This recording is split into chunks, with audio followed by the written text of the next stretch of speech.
Hey, Kevin John for Black Hollywood Live, and I'm standing near the 50-yard line at Crenshaw High School for Eric Dickerson's first annual Young Warriors football camp. Now, these kids that you may see behind me may not be celebrating Father's Day in the traditional manner, but at least they will be celebrating with wonderful mentors around here, such as Eric Dickerson, Marcus Allen, and other members of the community. Blessed to be standing next to NFL Hall of Famer Eric Dickerson at your first annual Young Warriors camp. My first question to you is just to see the magnitude of this come to fruition and see all these kids out here. What does this mean to you looking on? Well, it means a lot to me. This is the first time we did it here. We had camps in Camp Pelton for the last 6 years, but it's great to come over at Crenshaw High School and do something, I say, in our neighborhood, that giving back and helping kids, you know, just have something to do on Father's Day. Some kids don't have fathers, some have just a mother or grandmother, and they just maybe sitting at home. So today, I mean, I just want to give back, and I hope we have many more camps like this for the kids here. Now, why is it extremely vital for, you know, young people to have a father figure in their life? Why is that critical to their upbringing? I just think it really sets the foundation when you have a man in the household, you know, to teach you really the difference between right and wrong. When I think about my son, you know, my wife will say something to him and he won't listen, but I say, "Hey boy," you know, it's like, "Whoa!" All they say is, "Eric." They call my name, and you know, everything changes. And I just believe that having a young man or an older man, a grandfather, any good man in a household makes a difference for a young man and a young woman.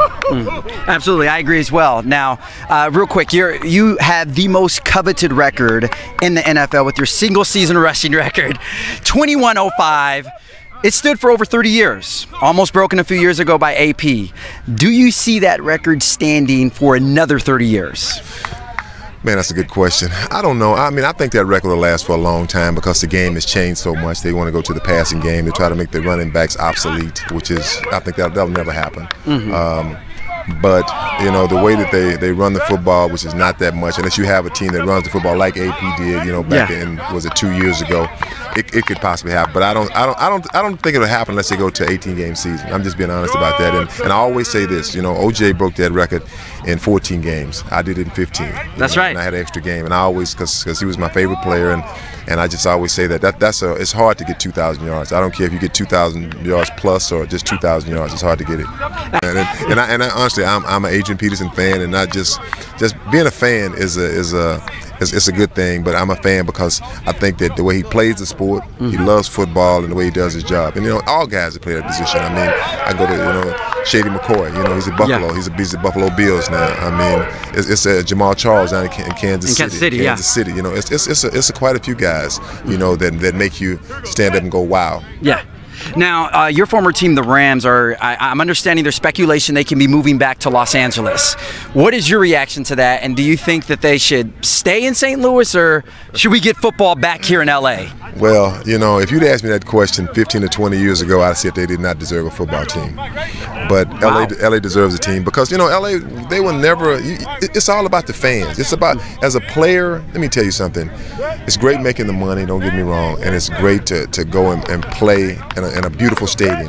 But you want your fans there. You want a packed house. You want your fans cheering for you, and they didn't have that in LA. I think now, you know, they're hungry for football. Football is the biggest sport, I think, in the United States, you know, bar none. You can take basketball, baseball, but football is the sport. Yeah. And I think they deserve a team. Do I want the Rams to come back? Most definitely. I'd love to see the Rams come back in town. It would mean the world to me, and I think a lot of players that play for the Rams. You know, they're in St. Louis. We still go to St. Louis and watch the Rams because we're still a Ram. We're still Ram players. It doesn't make a difference. Wow. But it'd be nice to be able to just to get in your car and drive over to wherever the stadium is, just watch the team play. Last question. As a father, what are you going to do to celebrate Father's Day today? I'm doing it right now. I'm doing it right now. Matter of fact, my daughter, I have 2 daughters. My oldest daughter, I'm a grandfather too. Congratulations to you. I'm a grandfather too. You're the youngest, hippest grandfather I've seen. So I hope we get a chance to see my granddaughter, my daughter today. And I have my little daughter. She's in Indiana with her grandparents. My son is 3 years old. I know I'm an old man having kids, but I love my kids, and I'll see my son today because he's here in town. I hope my oldest daughter. But you know, this is what I'm doing right now. Is, you know, doing this camp, and I'm very happy to be out here doing it for these kids. Absolutely, we're happy for you. He's not just making a difference on the field, but he's obviously making a difference off the field as well. None other than the incomparable Eric Dickerson. Thank you so much, man. Thank you very much. God bless you.